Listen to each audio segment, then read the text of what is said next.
Weekend पर Friday को हमारे मार्केट्स के लिए ग्लोबल मार्केट से किस प्रकार के संकेत हैं? तो क्लियरली अच्छे संकेत तो बनते नहीं दिख रहे हैं।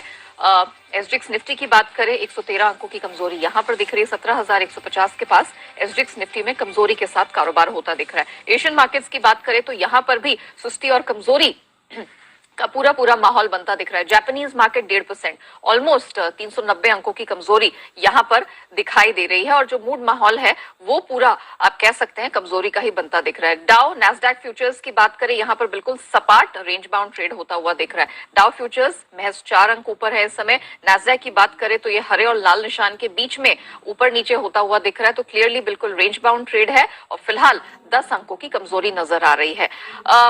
बीते सत्र में आप कह सकते हैं हमारे मार्केट्स में तो ऑफ कोर्स अच्छी खासी कमजोरी देखने को मिली ही और बहुत स्विंग्स वाला सेशन था, लेकिन अमेरिकी बाजारों ने कल सबसे ज्यादा आप कह सकते हैं हिट झेला है रूस और यूक्रेन के तनाव का। भारी भरकम गिरावट देखने को मिली है। तो क्या कुछ हुआ है कल ग्लोबल मार्केट्स में, न सिर्फ अमेरिका बल्कि यूरोपियन मार्केट्स में, end of course commodity market में भी कम एक्शन नहीं है। पूरी डिटेल लेकर मेरे सहयोगी दीपांशु मेरे साथ जुड़ चुके हैं। Deepanshu, good morning. मैं सोच रही थी कि शायद आज थैंक गॉड इट्स फ्राइडे वाला मूड होगा, लेकिन कुछ भी संकेत ऐसे दिख नहीं रहे हैं।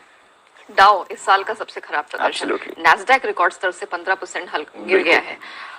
सोने के लिए अच्छी खबर रही ऑफ कोर्स, लेकिन क्या कुछ हुआ है जरा बताइए दर्शकों। वही रशिया यूक्रेन की टेंशन है और जो हम देख रहे हैं पहले भारतीय बाजारों में एक्शन हो जाता है और फिर अमेरिकी बाजार में होता है। तो कल हमने भी देखा आखिरी आधे घंटे में भारतीय बाजार काफी तेजी से फिसल कर बंद हुए।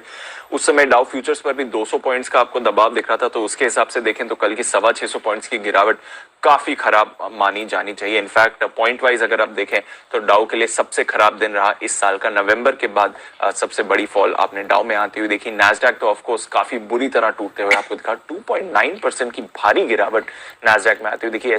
S&P 500 2% नीचे था, रसेल 2000 भी 2.5% नीचे था। तो कहीं पे भी उनके बाजारों में राहत नहीं थी। सभी सेक्टर्स में प्रेशर आ रहा था। ब्रॉड बेस्ड एक सेलिंग आप कह सकते हैं जो आपने अमेरिकी बाजारों में बनती हुई देखी। और दो ही फैक्टर्स हैं जो इस समय बाजार के सेंटिमेंट को इफेक्ट कर रहे हैं। एक तो जो रशिया यूक्रेन के बीच तनाव वापस बढ़ते हुए दिख रहा है, इससे बाजार काफी चिंतित हैं। अब दोनों पक्षों ने, रशिया ने और यूक्रेन ने, एक दूसरे पर क्राइमिया में गोलीबारी करने के आरोप लगाए हैं। किसे मानना है किसे नहीं मानना है ये हम नहीं जानते, बट दोनों एक दूसरे पर आरोप लगा रहे हैं कि कल जो ये शेलिंग हुई है डोनेट्स्क के आसपास, ये कह रहे हैं कि आपने कराया, दूसरा कह रहे हैं कि नहीं हमने नहीं, आपने कराया।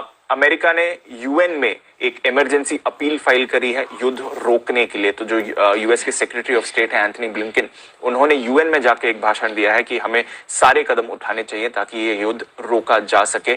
और जैसे हम जानते हैं आरोप लग रहे हैं कि रशिया ने अपनी आर्मी वापस नहीं ली है, की पॉइंट्स पे रशियन आर्मी अभी भी है, ऐसा आरोप लगाया जा रहा है। तो ये एक बड़ी चिंता है। दूसरी बड़ी चिंता आ रही है फेड को लेकर। फेड के एक सदस्य हैं जेम्स बुलार्ड, जो काफी क्लोजली फॉलो किए जाते हैं मार्केट से। उन्होंने कल एक बयान दिया है कि अग्रेसिव रेट हाइक्स का समय है इस समय, क्योंकि इन्फ्लेशन आउट ऑफ कंट्रोल हो रहा है। बल्कि वो कह रहे हैं कि जुलाई तक दरें 1% तक बढ़ाने का लक्ष्य रहना चाहिए, यानी कि 1% से दरें बढ़नी चाहिए बाय जुलाई। तो जो इंडिकेट कर रहे हैं कि आने वाले महीनों में शायद फेड अग्रेसिवली रेट हाइक्स कर सकता है। यही नहीं, काफी सारे और ग्लोबल सेंट्रल बैंक्स पर भी प्रेशर है। ब्रोकरेजेस और बाकी बैंक्स भी अनुमान लगा रहे हैं कि शायद इस साल up to 6 rate hikes Fed कर सकता है। तो हमने शुरुआत में 3 रेट हाइक्स का अनुमान लगाया था, अब वो डबल हो गया है और ऐसा अनुमान लगाया जा रहा है कि 6 बार रेट्स बढ़ सकते हैं। तो उसका भी प्रेशर बाजार में आ रहा है। तो इन दोनों फैक्टर्स पर आप रखिए नजर, इसका एक्शन हो। हालांकि इस पर बॉन्ड यील्ड से कल ज्यादा रिएक्ट नहीं किया। इनफैक्ट 2% से नीचे अमेरिकी बॉन्ड यील्ड कल आई है। यूरोप के बाजार की बात करें तो यहां पर भी आपने 1% तक की गिरावट देखी है। कच्चे तेल में सरप्राइजिंगली उतना ज्यादा एक्शन नहीं हुआ। $93-92 के बीच में ही थोड़ा रेंज में है इस समय ब्रेंट। हल्का सा दबाव आपको वहां पर बनते हुए दिख रहा है। और फाइनली गोल्ड, जैसा आप कह रही थी, बड़ा उछाल यहां पर आया है। $1900 का स्तर इंटरनेशनल मार्केट्स में 8 महीने के बाद सोना आया है। ऑफ कोर्स भारतीय बाजारों में तो 13 महीने की ऊंचाई